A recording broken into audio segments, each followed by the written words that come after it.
जिन दसिया संसार, ताके औषधि संतोष है यह गुरु मंत्र विचार।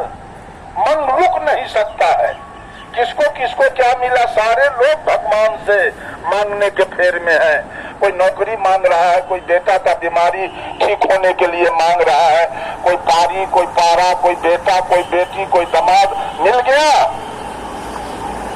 अरे निर्धन को धन मिल गया, निपुत्र को बेटा मिल गया, सबको नौकरी मिल गई, सबको बिजनेस मिल गया, सबको खेत खरीदा गया।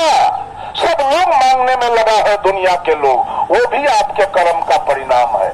आपके कर्म में होगा तो मिलेगा, और नहीं तो जिंदगी भर गिरिया के मंदिरे मंदिरे मर जाइएगा, कुछ नहीं होने वाला है आपको। ये विष्णु के मार्ग में लोग जाके फंसे हैं उपासना कांड में। उपासना के भी 7 शाखा है। उपासना के 7 शाखा है, बता दिया। शिव, शक्ति, गणपति, विष्णु, राम और कृष्ण। अंतिम परिणाम उपासना का इच्छा होगा फूल और समाधान होगा फल। आपके हृदय में इच्छा खिली है कि हे भगवान एक बेटा चाहिए, हे भगवान एक पोता चाहिए, हे भगवान एक दामाद चाहिए। हो सकता है, अरे बेटा बेटी तो होना प्रकृति नियम है, तो आपके मन में था, अब प्रकृति का वैसा नियम आ गया कि आपको पोता मिल गया। वही लोग कहते हैं देखिए भगवान के हम माने कि हमको एगो पोता हो गया। अब उसी के पीछे सारा दुनिया, एक डॉक्टर के यहाँ जाइए कहीं उसका इलाज छूट कर गया तो आप कहिएगा ना फलने डॉक्टर बढ़िया है, कोई इलाज किया ठीक, और सबको कहिएगा उकरे यहाँ चलिए। ये कोई बाबू नियम नहीं है कि सबको ठीक हो जाएगा। ये कोई जरूरी नहीं है कि आपके मन में था पोता चाहिए, अब पोता हो गया तो सबके पोते हो जाए, ऐसा कोई नियम नहीं है। पोता चाहे पोती, दो में से एक वो बात है। तो या तो पोता होगा नहीं तो पोती होगी। अब मन में था पोता तो पोता हुआ। इसका ये मतलब नहीं है कि आपके मन में था तो कोई देवता दे दिया, वो प्राकृतिक नियम है। पोता हो गया तो आप अब हल्ला करते हैं कि भगवान को कहे तो हमको एगो पोता दे दिए, और सब लोग उसके पीछे पड़ गया। एक आदमी वो कॉलेज का प्रोफेसर है मधेपुरा में, और उसके पास एक ही बेटा है, वो थाना का चौकीदार है, कंपटीशन से चौकीदार हुआ है। अब बाप कॉलेज का प्रोफेसर है, अब बेटा थाना के चौकीदार है। उसके यहाँ गए हम उस गांव में, तो वो आदमी आया, हमको बंदगी किया है कबीरपंथी। कहा सरकार हमकी बोलिए, हमार वंश बुढ़ जाएगा। हमकी कहा क्या हुआ? तो एक वो बेटा है या 7 गो पोती, अब क्या होगा? अब तो वंश हमारा खत्म है, सब पोती से जमीन बेच बेच के ले जाएगी यहाँ से, हमारा नाम खत्म हो जाएगा।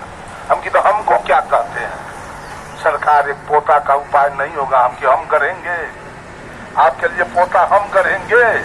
हम झाड़ फूक वाला गोसाई साहब नहीं है, और न हम आशीर्वाद देने वाले गोसाई साहब है। ये सब धंधा हम नहीं करते हैं। एक धंधा हम कर देंगे आपको, सुन लीजिए। मैंने उनको खुलेआम कह दिया कि आपकी पुतोह जब 1 महीना की गर्भवती होगी तो आप मेरे यहाँ फोन करेंगे। 1 महीना से टप गया तो मत कीजिएगा, तो हमारा जादू काम नहीं करेगा। 1 महीना के होगा तो हमको फोन तुरंत कीजिएगा। अपने पत्नी को आप कह दीजिए कि बहू से बराबर संपर्क बनाए रहेगी, और 1 महीना हुआ तो हमको फोन कीजिएगा। 1 महीना हुआ, हमको फोन किया, हम तुरंत उसको भागलपुर भेजे। भागलपुर में एक दुकान है नाथनगर रोड में, हनुमान जी के मंदिर के निकट। उस दुकान में वो टैबलेट मिलता है, 6 टैबलेट है। पहले तो उसका 1100 कीमत था, अब बढ़ गया होगा। हम नहीं जाते हैं, चूंकि लोग सोचेगा कि साहब को पैसा दिए तो मार दिए होंगे कहीं। ये रोजगार हम नहीं करते। उसको कहे बेटा को भेजो, यही जाड़ा का समय था, बेटा को भेजा। 1400 या 1500 में 6 टैबलेट उसको मिला।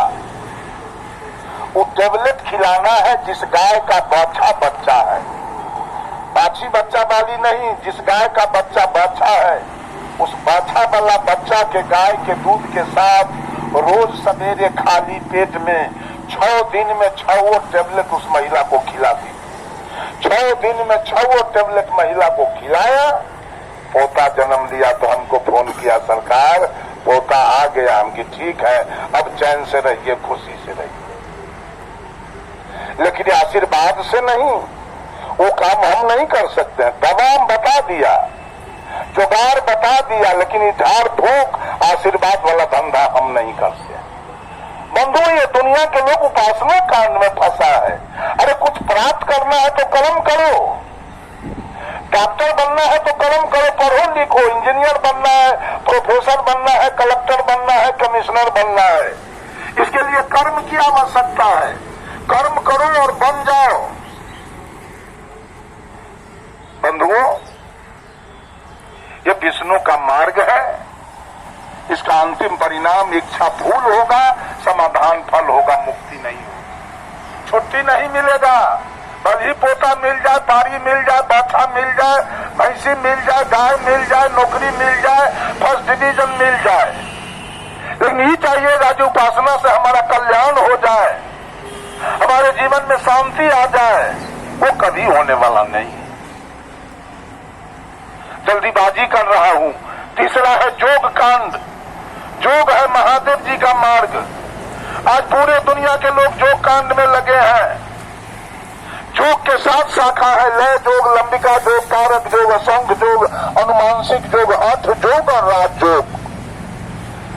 ये दुनिया के सारे साधु संत महात्मा योग में लग के सबको भरम में डाल रहे हैं। कोई मौनी बाबा बना है, कोई थरेसरी बना है, कोई फलहारी बना है, कोई निर्जली बना है, कोई दिगंबरी बना है, कोई खाकी बना है, कोई नीराहारी, कोई दूधाहारी, कोई पत्र पुष्पाहारी, कोई भादों में अरण्य निवास कर रहा है, कोई पूस में जलशयन कर रहा है, कोई जेठ में पंचाग्नि कर रहा है, कोई सूर्य शयन कर रहा है, कोई प्राण को ब्रह्मांड पर चढ़ाया है, कोई नेति धोती करके आप साफ करने में लगा हुआ है। सारे लोग जोग है। जोग तो मदारी भी करता है। देखिएगा, लड़की का गला काट देगा और फिर जोड़ करके आपको बता देगा। तो जोग से कल्याण आप चाहेंगे तो जोग से कल्याण नहीं होने वाला है। जोग का परिणाम मिलेगा, योग का परिणाम आपको मिलेगा, हर चीज कर्म का परिणाम मिलेगा, उपासना का परिणाम मिलेगा, योग का परिणाम मिलेगा। योग का परिणाम होगा अंतिम, समाधि होगा फूल और सिद्धि होगा फूल। समाधि में जाइए, सिद्धि प्राप्त कीजिए और झाड़ फूक करके और चमत्कार दिखा के पैसा कमा के अपने बाल बच्चा को पालिए। ऐसा ऐसा चमत्कार आपको मदारी दिखाएगा तो आपका कबीरपंथी फेल कर जाएगा उस समय जाके। लेकिन गौर करना, इतना बड़ा तमाशा दिखा के और फिर वो पैसा मांगता है, भीख मांगता है। अगर उसके चमत्कार में दम है तो घर बैठ करके रुपया बरसा लेता हुआ है, लेकिन वो यहाँ के भीख मांग रहा है चमत्कार दिखा दिखा कर। वो झूठ है। अघोरी भी आएगा आपके दरवाजे पर, हाथ में मिट्टी देगा, कहेगा सूंघ के देखिए, तो गुलाब और चमेली या बेली के फूल के जैसा मिट्टी गमकेगा। इससे उसे आपका मुक्ति नहीं हो जाएगा, उसे आपका कल्याण नहीं होगा। योग से कल्याण नहीं होगा और योग से कल्याण होगा। दोनों बात है। सदगुरु कबीर ने जो योग की बात बताई है वो कल्याण मार्ग है। कहा उन्होंने, जोगाबे कोई जोगिया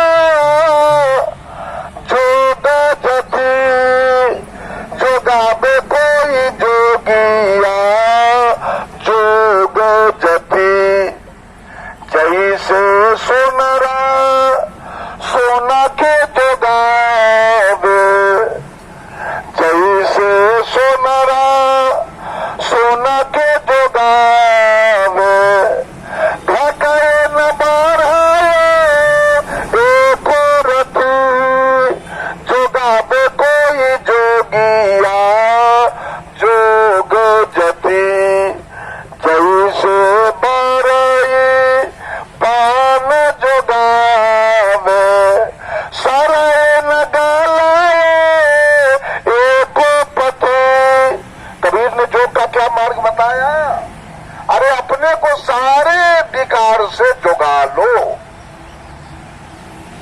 सारे विकार से अपने को बचा लो, जुगा लो। खैनी बीड़ी गांजा भांग तारी दारू मांस मछली बीड़ी सिगरेट चोरी दलाली जितना भी पाप कर्म है, गलत कर्म है, उससे अपने को जुगा लो। ये कबीर का जोग है, मार्ग। लेकिन लोग खड़े रहता है, कहता हम खरेश्वरी बाबा है। खरेश्वरी बाबा बनने से बच जाइएगा, काल खा जाएगा, बच नहीं पाइएगा खड़ा रह के। कबीर साहब कहे बैठा रहे सो बानिया, ठाड़ रहे सो ग्वाल, और जागत रहे सो पहरुआ, कही धरी खायो काल। खड़ा रह के नहीं बचेंगे, काल खा जाएगा। बैठ के नहीं बचेंगे, बनिया से बैठले बैठले डंठी घसका देता है। बैठ के नहीं बचिएगा।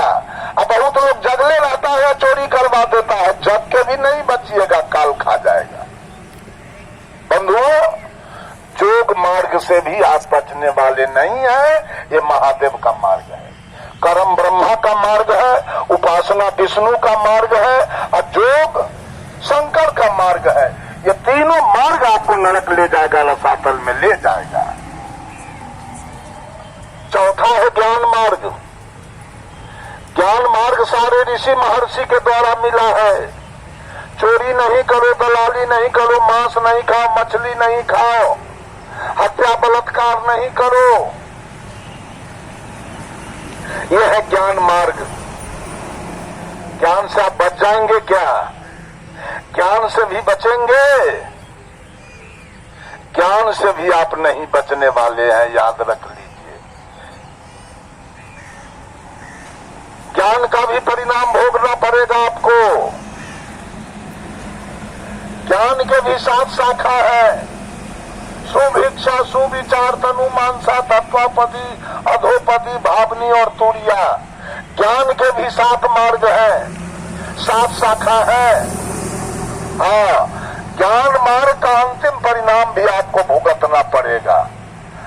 आपका मुक्ति नहीं होगा ज्ञान मार्ग से। ज्ञान की चर्चा वेद में भी है, ज्ञान की चर्चा रामायण में भी है, ज्ञान की चर्चा गीता में भी है, ज्ञान की चर्चा बाइबल में भी है, ज्ञान की चर्चा कुरान में भी है। मोहम्मद साहब ने कहा औरत पराई मर्दों से, मर्द पराई औरतों से अपनी निगाहें बचा के रखे और अपने अपने सर्वगाहों की रक्षा करे। क्या ये ज्ञान की बात नहीं है?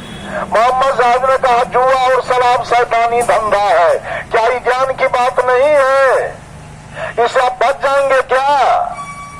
ज्ञान से भी आप नहीं बचेंगे, ज्ञान का परिणाम होगा और बदला आपको भोगना पड़ेगा। क्या मिलेगा? स्त्री होगी फूल और पुरुष होगा फल। ज्ञान मार्ग से आप चले हैं तो अंत में आपको फिर मनुष्य का जोनी मिल जाएगा। आप किसी स्त्री के गर्भ में जाएंगे और शरीर लेके बाहर आएंगे, अपने कर्म का फल भोगिए और फिर बुढ़ा के श्मशान जाइए और फिर वहां से कर्म के परिणाम में गर्भ चलिए। आने जाने से छुट्टी ज्ञान से भी नहीं मिलने वाली है, याद रख लीजिए। यह है ज्ञान मार्ग। आपने सुना कर्म मार्ग, उपासना मार्ग, जोग मार्ग और ज्ञान मार्ग। अंतिम है आत्मज्ञान मार्ग, जो सदगुरु कबीर के द्वारा पूरे बीजक आत्मज्ञान की चर्चा है। पूरे बीजक आत्मज्ञान का मतलब होता है आप हमेशा सतर्क रहिए। ये जितने घट दुनिया में आप देख रहे हैं, पशु पक्षी कीड़ा मकोड़ा और आप और ये स्त्रियां, हर घट में परमात्मा का वास है। सही बात है, जब तक परमात्मा की सत्ता काया के अंदर है तभी तक ये आंखें दुनिया को देख रही है, ये कान दुनिया की बातों को सुन रहा है, नाक सुगंध दुर्गंध ले रहा है, मुंह बोल रहा है, खा रहा है, त्वचा स्पर्श कर रहा है। जिस समय परमात्मा की सत्ता काया से निकल जाएगी, आंख की क्रिया बंद हो जाएगी, कान का क्रिया बंद हो जाएगा, नाक का क्रिया बंद हो जाएगा, मुंह का क्रिया बंद हो जाएगा, त्वचा का क्रिया, सारे क्रिया बंद हो जाएंगे और ये शरीर डेड बॉडी होगा और ये श्मशान में जाके चल के रात हो जाएगा। ये आत्मज्ञान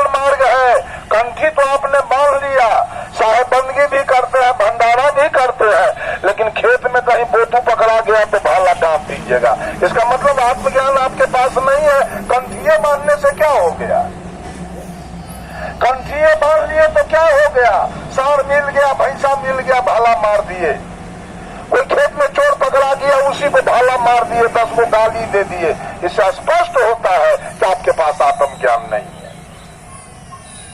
सबसे बड़ा कबीर का ज्ञान है आत्मज्ञान। आप पत्नी को गाली देते हैं, इसका मतलब आपको आत्मज्ञान नहीं है। आत्मज्ञान नहीं है। जब भगवान राम बाली को मारे थे तो बाली की पत्नी थी तारा। तारा अपने पति, मरे हुए पति बाली को गोद में लेकर विलाप कर रही थी। तो भगवान राम ने तारा से पूछा, तारा बिकल देखी रघुराया, बिन्ही ज्ञान हर लिन्ही माया। भगवान राम ने तारा से पूछा, तारा तू क्यों रो रही हो? तो तारा कहती है, प्रभु मैं पति के वियोग में रो रही हूं।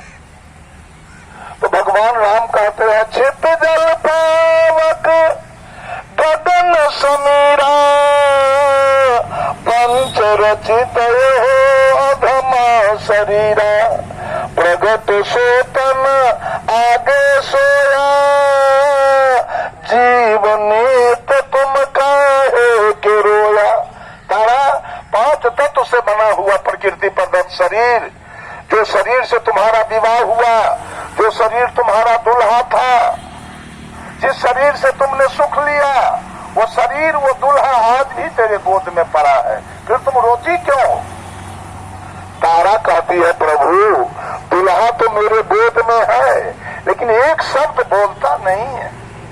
तो भगवान राम ने तारा से कहा, तारा ये बोलबा अजर है, अमर है, अखंड है, अभेद है, अगम है, अजाति है, अजन्मा है और अनामी है। ये बोलबा तेरा दुल्हा नहीं था। ये बोलबा न किसी का दुल्हा है, न किसी की दुल्हन है, नहीं किसी की मम्मी है, न किसी के पापा है, नहीं किसी की पत्नी है, न किसी का पति है, नहीं किसी की मौसी है, न मौसा है। मौसा होता है दे, मौसी होती है दे, पति होता है दे, पत्नी होती है दे, नाना होता है दे, नानी होती है दे, औरत वाली दे होती है नानी, पुरुष वाला दे होता है नाना, औरत वाली दे होती है पत्नी, पुरुष वाला दे होता है पति। अब बोलने वाला तो जो पति में वही पत्नी में, जो नाना में वही नानी में, जो गाय में वही भैंस में, जो कुत्ता में वही गिदड़ में। ये बोलने वाला किसी का मौसा नहीं है, मौसी। मौसा ये देह है। कहे तो कोई औरत के मौसा कहेगा? कोई औरत के कोई मौसा कहेगा? अब बाप के कोई मम्मी कहेगा? नहीं। पुरुष वाला देह पप्पा होता है, औरत वाली देह मम्मी होती है। लेकिन बोले वाला जो मम्मी में है वही पप्पा में है। इसमें औरत मर्द कोई नहीं है। ये है आत्मज्ञान। अगर जिस पर पुरुष को आत्मज्ञान हो जाए, वो पत्नी को जीवन में एक थप्पड़ नहीं मार पाएगा और एक गाली नहीं दे पाएगा। जिसके पास आत्मज्ञान हो गया, समझेगा जो मैं हूँ वही मेरी पत्नी है, केवल शरीर मेरा पुरुष वाला है, इसका शरीर औरत वाला है। यही अंतर है। कहना नाच में राजा भी है और रानी भी है। नाच में राजा भी है और रानी भी है। रानी भी है मेकअप से, वो भी मर्दे है, और राजा भी मेकअप से है। और दोनों का मेकअप हटा दिया जाए तब दोनों सरप्लस। न कोई राजा है, न कोई रानी है, न कोई औरत है, न कोई मर्द है। ये केवल शरीर का कमाल है। शरीर से ये औरत है, शरीर से हम लोग मर्द हैं। अरे तो बोलने वाला जो वहां है वो यहाँ है, और यहाँ है वो वहां है। बंधुओं, इस साहब कबीर कहे, अरे आत्म ज्ञान बिना सब सोना, क्या मथुरा क्या काशी रे, जैसे मृगाना भी कस्तूरी, बन बन फिरते उदासी रे मोहे। अभी कितना आत्म ज्ञान लोगों में आया। जोगिंदर साहब में, बालदो साहब में, जो बीमार है उसको पैसा चंदा करके जल्दी भेजो। यह है आत्म ज्ञान। इसका नाम है आत्म ज्ञान। आत्म ज्ञान हो गया। बंधुओं, सब में समझिए वही रहने वाला है। आज तक हम लोग एक चींटी को नहीं मारे हैं अपना जान से। जान से एक चींटी को आज तक अब धोखा से चलने के क्रम में पिचा के मर जाए। छठिहार में मेरे गले में कंठी बना। मैं नहीं जानता हूँ मांस और मछली या तारी या दारू और गांजा भांग और बीड़ी सिगरेट का स्वाद कैसा होता है, मुझे पता नहीं है इस बात का, मैं नहीं जानता हूँ। क्योंकि हमारे नाना कबीरपंथी थे, मेरा जन्म हुआ नाना के यहाँ, और वहीं सोयरिये में हमारे गले में कंठी नाना जी ने बांध दिया था। वही कंठी है मेरे पास। मैं कुछ नहीं जानता हूँ। किसी जीव का हिंसा आज तक मैंने नहीं किया, चाहे वो कोई हो, मैं नहीं मारता हूँ। अगर गाय भैंसी को कोई मारता है तो हमको लगता है कि चोट हमको लग रहा है, क्यों मारा ये उस गाय भैंस को? इसलिए कि हर जगह, लेकिन इसमें बेईमानी तुलसीदास जी ने भी नहीं किया। उन्होंने भी रामचरितमानस के में लिख दिया, क्या लिखा? आत्म अनुभव है रमानंदी कोई, वो तो मिर्गी चढ़ जाएगा ये बात सुन के। आत्म अनुभव सुख सुप्रकाशा तब भव मोल भेद भ्रम नाशा। कि जिस दिन आत्मा की अनुभूति हो जाए कि हर घट में वही सत्ता है, तो चमार दुसाद मुसहर डोम हलखोर अखबार कोयरिया तेली कुर्मी वाला ये बात खत्म हो जाएगा। उसी ये भेदभाव उसी दिन खत्म हो जाएगा। तब तक बुझाएगा हर घट में परमात्मा बैठा है। जब तक आत्म ज्ञान नहीं है तब तक जातिवाद है, संप्रदायवाद है, छुआछूत है, अवन सवर्ण है, नीच ऊंच है, अमीर गरीब की बात हो रही है। जिस दिन मनुष्य को कभी, और जान लीजिए, एक आत्म ज्ञान के बिना ये धरती नरक बनते जा रही है। मंदिर की कोई कमी नहीं, मस्जिद की कोई कमी नहीं, गिरजा गुरुद्वारा की कोई कमी नहीं, पूजा त्योहार की कोई कमी नहीं, तीर्थ व्रत की कोई कमी नहीं। अब दिन पर दिन अनाचार, कदाचार, बेविचार, बलात्कार, भ्रष्टाचार, नरसंहार दिन पर दिन आसमान छूते जा रहा है। क्यों? कबीर के एक शब्द के बिना। कबीर ने कहा था आत्म ज्ञान, अगर मनुष्य को आत्म ज्ञान केवल हो जाए तो यही धरती स्वर्ग बन जाएगा, स्वर्ग जाने की आवश्यकता नहीं पड़ेगी। ये बात, एक आत्म ज्ञान की चर्चा कबीर ने किया। एक मनुष्य के पास आत्म ज्ञान नहीं है। आज गाय काट के खा रहा है, भैंस काट के खा रहा है, कुत्ता खा रहा है, गीदड़ खा रहा है, सांप खा रहा है। चालाक कितना है आदमी, चालाक कितना है मालूम है? अपना खाए लायक बकरी है तो दुर्गा जी के, काली जी के बकरी चढ़ाएगा, और घोड़ा खाए लायक न है तो बरहम बाबा के माटी के घोड़ा चढ़ा देगा। कब तो खाए लायक है ना, तो तू घोड़ा ले माटी के, और खाए लायक है काली जी का तो बकरी चढ़े साचो के। छठी माई के हाथी चढ़े माटी के, खाए लायक ना है हाथी। हाथी कैसे खाएगा? तो माटी के हाथी चढ़ा दिया, और काली माई के साचों के खांसी चढ़ा दिया, चूंकि वो खाए के है ना, अपना जीव के लालचे। बंधुओं, ये घंटा हो गया, उधर भी चलना है। बोलिए सदगुरु देव की जय। ये आत्मज्ञान सबसे बड़ा ज्ञान है। इसलिए आत्मज्ञान बेटा में समझिए, बेटी में समझिए, पत्नी में समझिए, माँ में समझिए, पिता में समझिए, गाय में समझिए, भैंस में समझिए, हर जगह समझिए मैं हूँ मैं, हर जगह मैं हूँ। किसको गाली देना है, किससे ठगना है, किससे दलाली लेना है, हर जगह परमात्मा बैठा हुआ है। ये ज्ञान है आत्म ज्ञान, ये सदगुरु कबीर का ज्ञान है। इसलिए ये ज्ञान पर आइए, किसी से एक पैसा आप ठग नहीं सकेंगे उसके बाद। बात जान लीजिए, किसी महिला के साथ आप छेड़खानी नहीं कर पाएंगे। ये ज्ञान हो जाएगा, जो वहां है वही यहाँ है। तो वासना आपका मर जाएगा, उसी जगह खत्म हो जाएगा। दरोगा जी नहीं आएंगे आपके। एक आत्मज्ञान के बिना थाना बना हुआ है, जेल बना हुआ है, बम पिस्तौल रिवॉल्वर जितना चीज बना हुआ है, एक आत्मज्ञान के बिना। तो साहब कबीर ने दिया था आत्मज्ञान, उसके बिना ये सारे धंधा चल रहा है। छीना झपटी, चोरी, बेईमानी, दलाली, घुसखोरी सब चल रहा है। अब मैं बानी को सब लोगों को साहेब बंदगी नमस्कार प्रणाम करते हुए अपने बानी पर विराम देता हूँ। बोलिए सदगुरु देव की, संत समाज की, भक्त समाज की, पूज्य विराट साहेब की, बनारसी साहेब की। साहब एक ही यार